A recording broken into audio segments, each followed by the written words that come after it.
somos el equipo 1 y vamos a presentar nuestro proyecto sobre el paraboloide hiperbólico.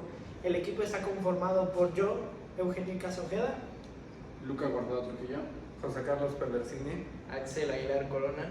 y Yamil Chena. ¿Qué es un paraboloide hiperbólico? Un paraboloide hiperbólico es una figura tridimensional que toma una forma como silla de montar. Esta figura tridimensional se puede generar mediante la rotación de una hipérbola alrededor de su eje transversal. Ahora hay que determinar cuáles son los usos de los paraboloides hiperbólicos en la arquitectura.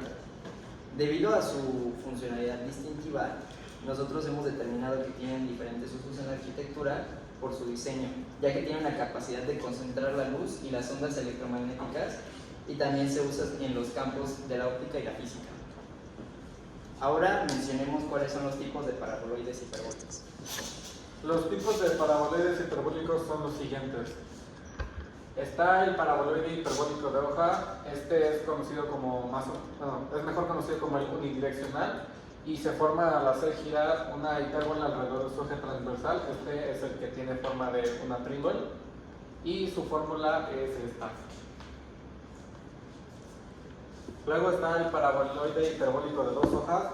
Este se forma al hacer girar una hipérbola alrededor de su eje conjugado y tiene dos ramas abiertas en direcciones opuestas.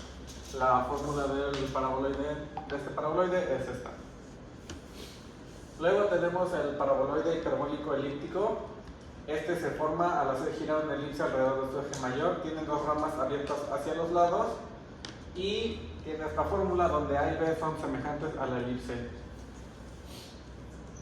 Por último tenemos este paraboloide hiperbólico que se forma al hacer girar la hipérbole equilátera alrededor de su eje transversal.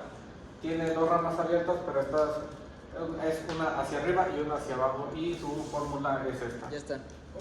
Bueno, antes de iniciar con el modelo que hicimos antes de imprimirlo, o sea, antes de iniciar con el modelo de verdad, hicimos una pequeña modelación de cómo se vería la curva en MATLAB. En este caso, la curva es, por así decirlo, cuadrada, en el sentido de que si se ve desde arriba, en lugar de verse un rectángulo, es un cuadrado. Y como si ya usamos la ecuación que se mencionaba anteriormente, que es z es igual a x cuadrado entre a cuadrado menos y cuadrado entre b cuadrado.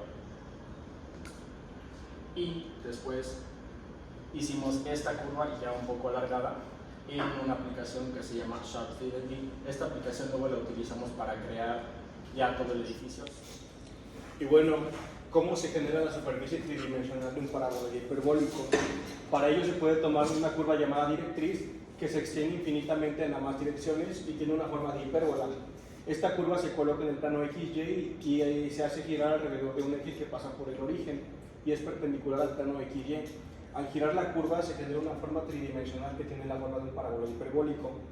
Y viéndolo desde arriba, nuestro paraboloide de una sola hoja se ve de esta manera.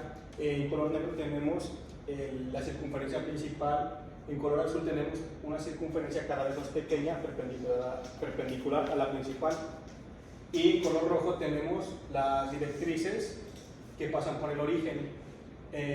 También se pueden llamar diámetros en diferentes direcciones.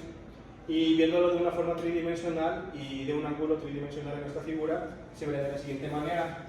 En negro igual tenemos nuestra circunferencia principal, en azul las circunferencias cada vez más pequeñas, perpendiculares, y en rojo tenemos las directrices que pasan por el origen cada una. Bueno, ahora la función que tendría que tener el paraboloide hiperbólico para que cumpliera con las dimensiones. Pues la ecuación del paraboloide como tal es esta, que es la que ya se mencionaba anteriormente, pero se agrega una constante que es la altura.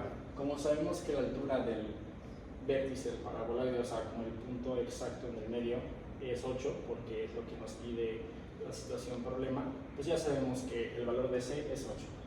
Para el valor de A dividimos 16, que es la anchura del terreno en metros, entre 2, ya que como tal la anchura del paraboloide va a cubrir todo el terreno.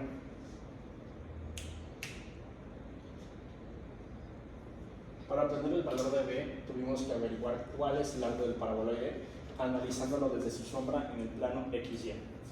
Esto es porque como tal como longitud del paraboloide no cubre todo el terreno, como se ve aquí, o sea, la longitud de todo el terreno es esto, y la longitud del paraboloide viéndolo desde el plano XY es esta que vemos aquí arriba. Entonces, pues se analizó un poco el modelo que habíamos impreso y nos dimos cuenta que la longitud como tal del terreno eran 2 centímetros, pero pues esta no es la longitud del paraboloide. La longitud del paraboloide en el plano XY es de 9 centímetros. Entonces, luego se hizo una regla de 3 y se obtuvo que en el diseño que no es escala, en el diseño real, la longitud del paraboloide en el plano XY son 35.7 metros, que significa que B es 18.75 metros. Y ya sustituidos en la ecuación, queda así.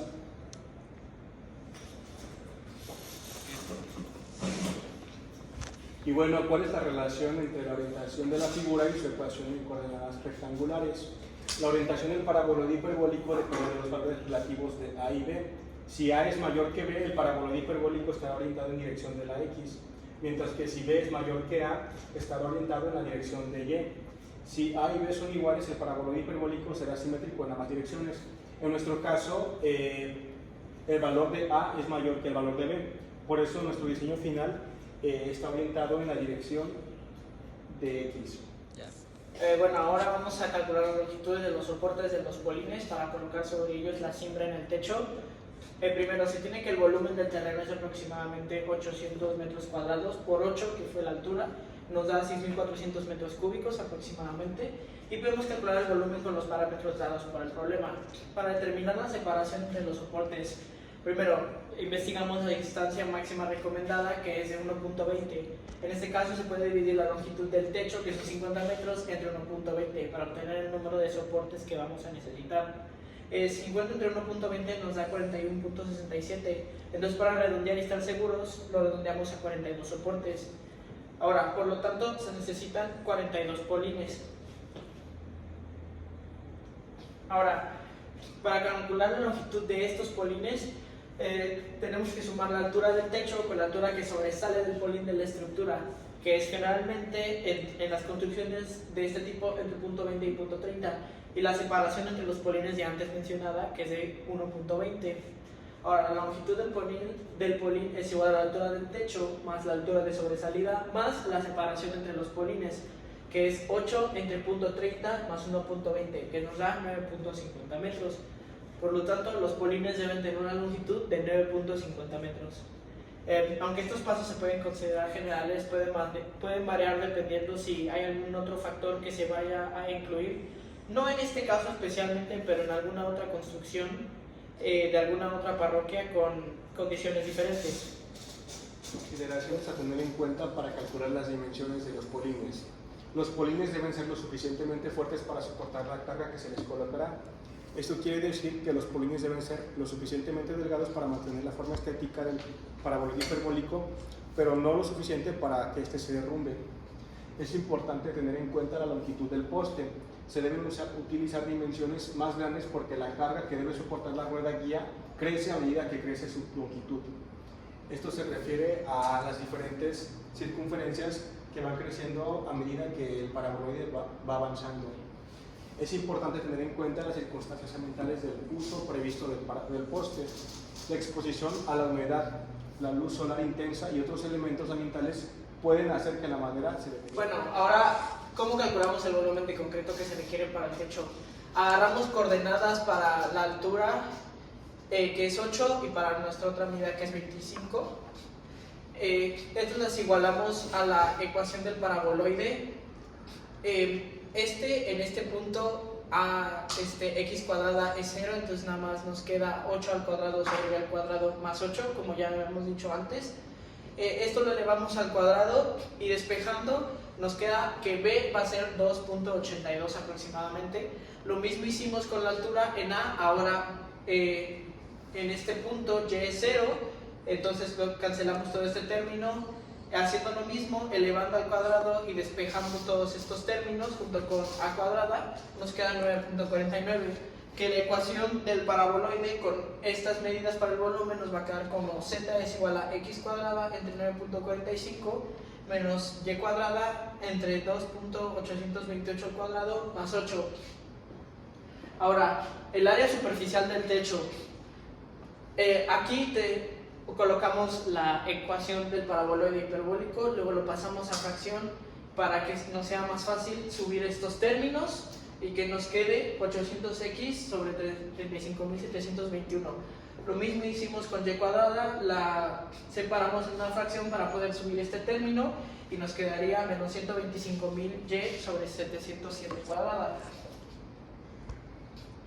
Ahora, para calcular el volumen del techo usamos la fórmula de un área superficial, que es f de x cuadrada más f de y cuadrada más 1, y esto evaluada en una integral doble que va de menos 25 a 25 y de menos 8 a 8, y tomando en cuenta el grosor que se tenía previsto, que es de 0.12, este resultado por 0.12, metiendo esta integral a un software nos da 96 metros cúbicos, que ese debería ser el volumen del techo aproximadamente.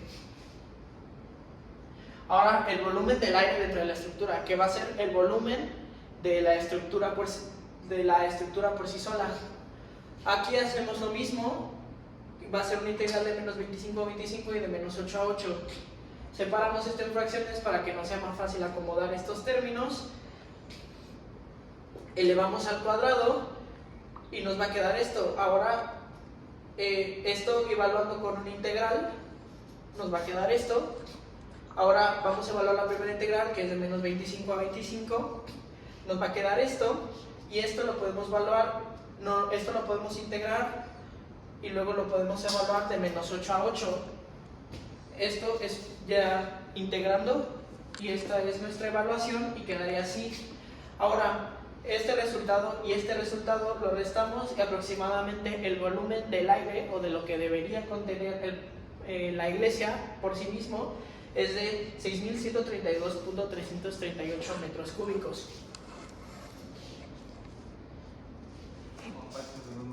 Bueno, y este es el modelo final de nuestra figura. En la aplicación que mencionaba anteriormente le agregamos una cruz porque pues es una iglesia, y como se ven las esquinas las decidimos redondas para ocupar un poquito de menos volumen y ahorrarnos un poco de concreto, que al final es lo que se buscaba.